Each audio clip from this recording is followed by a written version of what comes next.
नमस्कार दोस्तों, हाजिर हूँ मैं। स्वागत है आपका मेरे इस चैनल में जिसका नाम है animal world with doctor Jangid. दोस्तों, आज हम चर्चा करेंगे एक ऐसे टॉपिक पे जो कि हमारे ही नहीं, हमारे समाज के ही नहीं, हमारे देश के ही नहीं बल्कि हमारे पूरे विश्व के लिए एक बहुत बड़ा पर्यावरण संकट बनता जा रहा है। जी हाँ, मैं बात कर रहा हूँ बायोमेडिकल वेस्ट की। आज हम चर्चा करेंगे बायोमेडिकल वेस्ट के बारे में। उसके बारे में आपको मैं जानकारी इस वीडियो के माध्यम से दूंगा।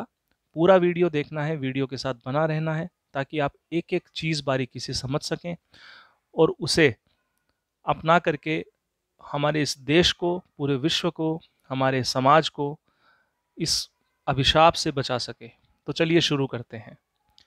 दोस्तों, अपशिष्ट किसी भी रूप में हो, अपशिष्ट जो है वो चाहे किसी भी रूप में हो, पूरी दुनिया के लिए एक बहुत बड़ा पर्यावरण संकट है। हम रोज़ देखते हैं कि हर सिटी के अंदर प्राइवेट हॉस्पिटल्स, गवर्नमेंट हॉस्पिटल्स में रोज़ सैकड़ों टन बायोमेडिकल वेस्ट जो होता है वो निकलता है।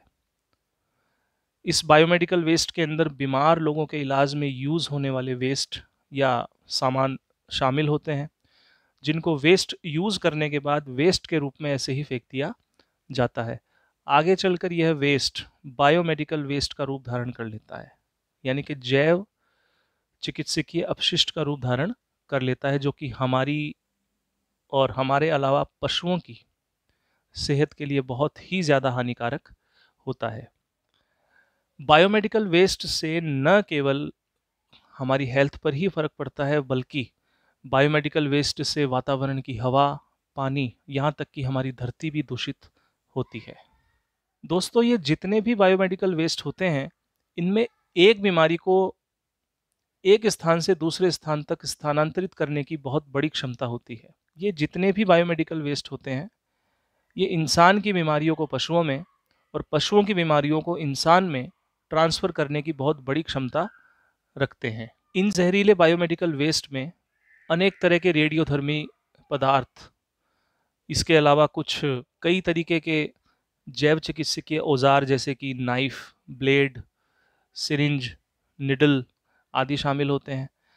इनके अलावा मनुष्य की, जानवरों की डेड बॉडी, उनके शरीर के सड़े हुए अंग, मवाद, मलमूत्र के नमूने, बैंडेज आदि भी शामिल होते हैं। ये संक्रमित बायोमेडिकल वेस्ट स्वस्थ मनुष्य व पशुओं को संक्रमित करने की क्षमता रखते हैं और इनके अलावा बहुत अधिक घातक बीमारियां जैसे कि hepatitis, AIDS, cancer, anthrax, brucellosis आदि बीमारियों के कारक बनते हैं। दोस्तों, WHO द्वारा बायोमेडिकल वेस्ट को 4 कैटेगरीज के अंदर डिवाइड किया गया है। तो चलिए एक एक करके चारों कैटेगरी के बायोमेडिकल वेस्ट को समझते हैं। सबसे पहले आता है इसके अंदर मेडिकल वेस्ट। मेडिकल वेस्ट के अंदर एक्सपायरी डेट की जो मेडिसिन होती हैं वो शामिल होती हैं। उसके बाद नंबर 2 पर आता है इन्फेक्शियस वेस्ट। इन्फेक्शियस वेस्ट के अंदर जितने भी संक्रामक पदार्थ हैं जैसे कि बैंडेज या फिर मलमूत्र के नमूने, इसके अलावा ह्यूमन बॉडी या एनिमल बॉडी के सड़े हुए अंग आदि शामिल होते हैं। तीसरे नंबर पर आते हैं इनमें रेडियोधर्मी पदार्थ। रेडियोधर्मी पदार्थ में जैसे कि एक्सरे, कोबाल्ट, उसके अलावा इसके अंदर शामिल हैं जैसे कि रोडियम आदि शामिल है। चौथे नंबर पर आता है केमिकल वेस्ट। केमिकल वेस्ट के अंदर शामिल हैं बैटरी से निकले हुए पदार्थ, उसके अलावा लेबोरेटरी में यूज़ होने वाले जितने भी केमिकल है ये भी बायोमेडिकल वेस्ट की ही कैटेगरी के अंदर आते हैं, तो ये केमिकल वेस्ट की कैटेगरी में काउंट होते हैं। दोस्तों, अब हम बात करते हैं सोर्सेज ऑफ बायोमेडिकल वेस्ट की, यानी कि जैव चिकित्सकीय अपशिष्ट के जो सोर्स हैं वो कौन कौन से हैं। इनमें मोस्टली मेडिकल कॉलेजेस हैं, प्राइवेट हॉस्पिटल्स हैं, गवर्नमेंट हॉस्पिटल्स हैं, वेटनरी कॉलेजेस हैं। इनके अलावा मोर्चरी, पोस्टमार्टम सेंटर्स हैं, वैक्सीनेशन सेंटर है, स्लॉटर हाउसेज हैं। ये जितने भी इंस्टीट्यूशंस हैं ये सभी बायोमेडिकल वेस्ट के एक सोर्स के रूप में माने जाते हैं। अब अपन बात करते हैं बायोमेडिकल वेस्ट के मैनेजमेंट की, जो इस वीडियो का सबसे महत्वपूर्ण हिस्सा है कि किस तरीके से बायोमेडिकल वेस्ट को अपन मैनेज कर सकते हैं, किस तरीके से उसका स्टोरेज करना है, किस तरीके से उसका निपटान यानी कि उसको डिस्ट्रॉय करना है, आदि के बारे में अपन चर्चा करते हैं। दोस्तों, बायोमेडिकल वेस्ट का सही ढंग से मैनेजमेंट करने के लिए देश में कानून भी बने हैं। केंद्र सरकार द्वारा देश में बायोमेडिकल वेस्ट को मैनेज करने के लिए पर्यावरण संरक्षण के लिए बायोमेडिकल वेस्ट अधिनियम 2016 पारित किया गया है।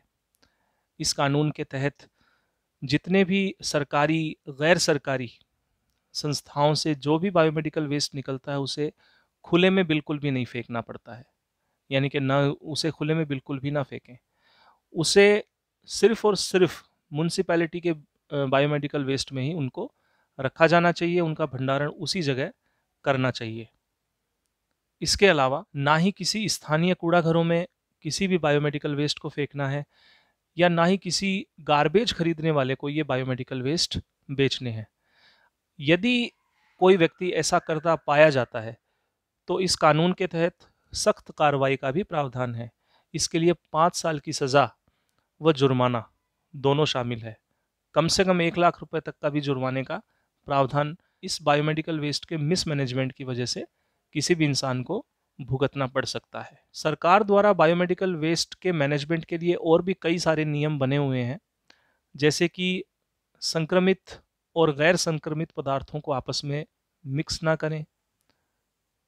इसके अलावा बायोमेडिकल वेस्ट का जो भंडारण होता है, उनका जो स्टोरेज होता है, वो आवासीय स्थान से दूर होना चाहिए। बायोमेडिकल वेस्ट को स्टोरेज करने के लिए सील्ड कंटेनर का ही उपयोग करना चाहिए।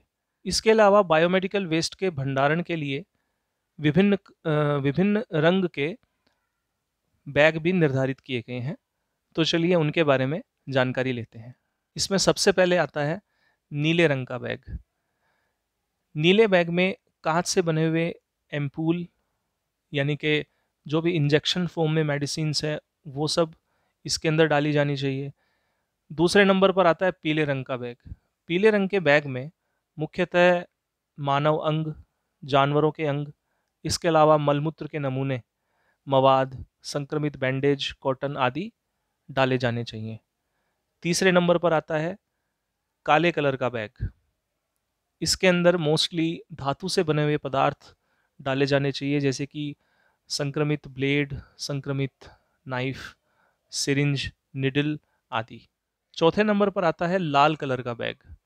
लाल कलर के बैग में रबर से बने हुए पदार्थ डाले जाने चाहिए, यानी कि रबर वाले मेडिकल वेस्ट जो होते हैं वो इसमें शामिल होते हैं, जैसे कि कैथेटर, खाने की नली, इसके अलावा मूत्र की नली, आईवी सेट, डेक्सट्रोज की बोतल, नॉर्मल सलाइन की बोतल आदि इसमें डाले जाने चाहिए। तो दोस्तों, बायोमेडिकल वेस्ट के मैनेजमेंट, उसके स्टोरेज और उसके डिस्ट्रक्शन के लिए राजस्थान पशु विज्ञान विश्वविद्यालय बीकानेर द्वारा प्रशिक्षण केंद्र भी खोले गए हैं। इसके अलावा बायोमेडिकल वेस्ट की जो मैनेजमेंट टीम होती है उसको समय समय पर प्रशिक्षण देने के लिए केंद्र सरकार द्वारा भी अलग अलग क्षेत्र के अंदर प्रशिक्षण केंद्र भी खोले गए हैं। तो दोस्तों, देश का नागरिक होने के नाते मैं आप लोगों से अपील करता हूं, जहां कहीं भी आप बायोमेडिकल वेस्ट का मिसमैनेजमेंट होता देखें, तुरंत जागरूक होकर उसके खिलाफ कार्रवाई करें, अपने प्रशासन को जागरूक करें, अपनी सरकार को जागरूक करें, ताकि आप पूरे विश्व की और अपने देश की जो पर्यावरण विधि है उसको संरक्षित व उसको स्वच्छ रखने में एक भूमिका अदा कर सकें। आशा करता हूं दोस्तों आपको ये वीडियो पसंद आया है। आपको वीडियो पसंद आया तो प्लीज़ इसे लाइक करें, शेयर करें और सब्सक्राइब भी करें। अगले वीडियो में एक नई जानकारी के साथ आपके सामने पुनः उपस्थित होऊंगा। तब तक के लिए सतर्क रहें, सुरक्षित रहें। धन्यवाद।